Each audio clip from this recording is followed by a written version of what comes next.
Hey, what is going on, guys? This is CJ here at San Diego Comic-Con, and I have the pleasure of talking to Tom King. Well, I have the pleasure of talking to you. Oh, great. This is amazing. I have to ask Thank you so much for doing this. I really appreciate it. I really love it. I have to ask this. All right. What did I do wrong? I meant to get them married. I'm sorry. I really did. I did. We have conversations about a lot of the books that you read, you know, from Visions to Mr. Miracle. Yeah, you're like, why is he so sad? I was going to get to that. I was like, does Tom need a hug? I do need a hug. You got a hug? Maybe. I don't know, man. I do. No, but like, what goes into like those books? Because obviously, like with Mr. Miracle, he's dealing with trauma, and Adam Strange. So, like, what was kind of the nature of you approaching those books? Because it definitely feels different than the typical what we get out of those type of superhero books.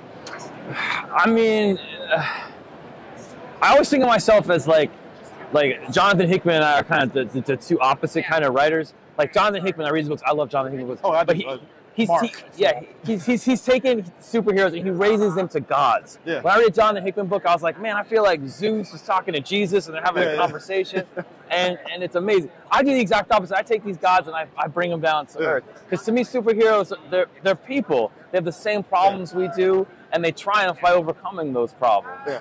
And superheroes essentially a wish fulfillment. I love that I'm in a wish fulfillment medium. Because when I was a kid, I was shitty at everything, man. I couldn't run, I couldn't shoot baskets, I sucked.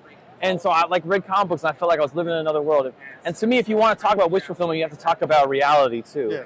And so just that's what I'm always trying to get at. The stuff we have to conquer in life, superheroes can conquer in the stories. Oh yeah, I definitely love it. But one of the books that I saw that you're going to be doing is the Penguin series. I saw the basis of it. I love it because, you know, as everybody knows, Penguin basically faked his death. Yeah, and now, you know, he's in Metropolis, which I'm always fascinated seeing characters in other hero cities. But now he's kind of like ripped back into Gotham. Can you kind of like tell people like how did y'all formulate that whole premise of that book? I mean, when they're talking about the Penguin, I was like, the Penguin, umbrellas, and I had done an arc in Batman where he's actually having conjugal relationships with an actual penguin, so which was a little controversial. And I was like, I don't know how this is going to, like, what's interesting about this character? And then two things happened. Number one, the Batman movie came out. And the Penguin in that was like, oh shit. I was like, this is like a Scorsese Penguin. Yeah. You know, this is like, he's dark and deep and scratched up. And then the other thing was, I was just thinking about, I'm one of those stupid nerds who think like Batman could defeat Galactus if he had plans. I know it sounds stupid, but I actually believe it. It doesn't, but yeah, it definitely has a nature of like, I can see that. Like if he had some time, he could find the right way. And I was like, and Batman's one goal in the world is to eliminate crime from Gotham. Yeah. How the hell does Penguin exist? How does he run Gotham? How does he run crime underneath the nose of a guy who could defeat Galactus? And I was like, dude, that dude, he looks fat, he's got an umbrella, but everybody's underestimating him, man. He's calm on the surface and like a duck swimming underneath. He's running everything, and he is super evil. The only way you can accomplish that is by just you're blackmailing, you're bribing, you're killing, you're doing all of that stuff. So I was like, all right, that's what I want to do. That's the Penguin I want to do. The Penguin who could fool Batman. Yeah. And that makes him like the most powerful villain in that city.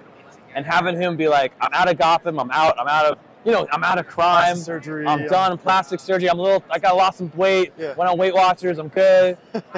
and then someone was like, you got to go back to Gotham. You got to take back your city. You got to start in day one. Yeah. And the only thing you have, you got nothing. The only thing you have is your brain and your willingness to do whatever it takes to throw everybody under a bus to get you power. I was like, I'm telling that story. Yeah, I mean, it sounds, because when I saw that you were writing, I was like, this could be interesting. Because like you said, the Batman was kind of like, I even go so far as back when Bruce Timm in the anime series pivoted Penguin into that, like he owns the iceberg lounge. Yeah, exactly. He's like running guns, and it's so I like that they pivoted that character. So I definitely love that premise. Do you have any sort of, are you doing anything with Night Terror? Any sort of crossover with that, or you're kind of like hands off with that? I'm hands off of that, man. It's my buddy Josh Williamson. The most hands on. I talked to him earlier. I talk to him once a week, and he tells me what he's doing, and I say, cool. I mean, I try. Did you want to try to be involved with that, or was it just kind of like, nah, you have just other things that you want to kind of like do?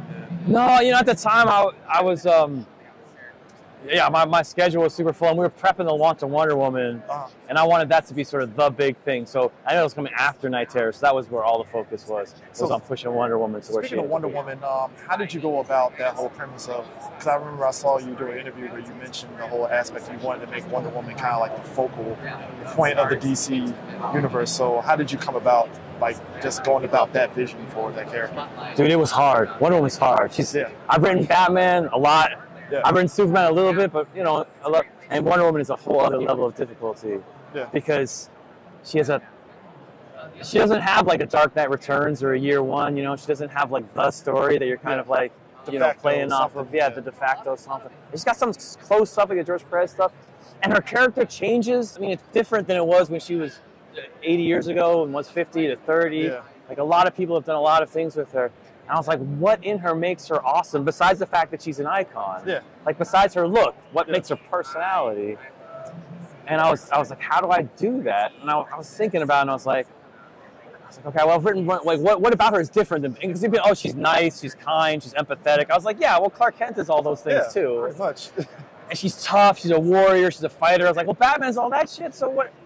So I was like, what made it to me is like, Batman fights crime, right? Basically, on his essential level, he enforces the law. Yeah. Superman is the American dream. You know, he wants that, you know, status quo of his childhood of everybody being nice to each other. Wonder Woman, unlike those two people, she's a rebel. Yeah. Like she's a Wolverine. She's not a Cyclops. She will kill you. You know what I'm saying? Immediately. Yeah, like that's what makes her different. Is she's not on the side of the US. She's not on the side of the law. She's not on the side of it. She's on the side of her own vision, which is love and compassion. Yeah, her people. And her people, yeah.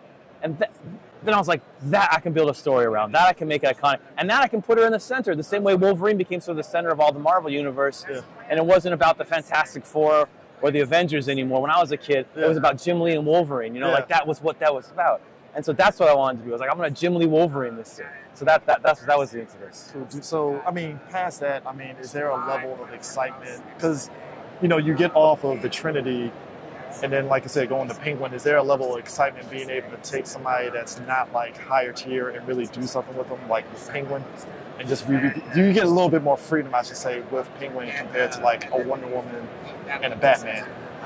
Actually, no. I mean, they're bizarre to write right now, back to back. Yeah. Because Penguin is literally the worst person in the DCU. Like, the Penguin I'm writing is not like a guy with a heart of gold. No. He's mean. He's nasty. Yeah. He'll throw your grandmother under a bus if it'll make him for $5. He's not a nice person. And Wonder Woman's the exact opposite. She is like the world is burning down, and she's gonna go in there and give someone a hand. You know, like so. To me, I'm writing like the best and worst person in DCU, like back to back. And I was like, don't mix this shit up, you know. So yeah, that's. And there's no. I mean, I'm doing with Daniel Sempor and beautiful art, and they were just like, I mean, my marching orders were make this good, make it big, make it the center of everything. That was sort of the gauntlet they threw down. It was like, Tom, you know, you've done some good stuff, you've won some awards, man. You can't sit on the bench. You got to get in the game. It was basically what they said to me, and I was like, all right, let's go. I'll do it.